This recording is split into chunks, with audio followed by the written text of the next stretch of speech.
వనవాసం తర్వాత పాండవులు తమ తల్లిని చూడ్డం యుద్ధం తర్వాతే. చాలా కాలం తర్వాత పాండవులను చూసిన కుంతీదేవికి దుఃఖం ఆగలేదు. గాంధారి పరిస్థితే పాంచాలిది కూడా. తన కుమారులు కూడా మరణించారు. కనుక గాంధారి, ద్రౌపది ఒకరినొకరు ఓదార్చుకున్నారు. ద్రౌపదిని ఓదార్చిన తర్వాత గాంధారి యుద్ధభూమికి వెళ్ళింది. వ్యాస మహర్షి ఆమెకు దివ్య జ్ఞానాన్ని ఇచ్చాడు. అంటే కళ్లకు గంతలున్నా ఆమెకు అంతా కనిపించేలా జ్ఞానాన్ని ఇచ్చాడు.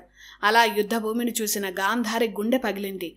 అంతా రక్తపు టేరులు, కళేబరాలతో ఆ ప్రాంతం నిండిపోయింది. భూమి మీద మరో నరకల్లా ఆ యుద్ధభూమి గాంధారికి కనిపించింది. ఆమె కళ్ళు సుయోధనుడి శవం కొరకు గాలించాయి. తన కుమారుడి మూర్ఖత్వం వల్లే ఇంత మారణ హోమం జరిగిందని బాధపడింది. భర్తలను కోల్పోయిన భార్యలు, కుమారులను కోల్పోయిన తల్లుల ఏడుపులతో ఆ ప్రాంతమంతా అతి భయంకరంగా ఒక్కో శవం దగ్గరికి వెళ్లి వాళ్లను గుర్తు చేసుకుని ఏడ్చింది గాంధారి. దుర్యోధనుడి శవాన్ని చూసి గుండెలు బాదుకొని ఏడ్చింది. ద్రోణుడు, కర్ణుడు, శల్యుడు, ద్రుపదుడు వీరి వీర మరణాలను చూసి చెలించిపోయింది.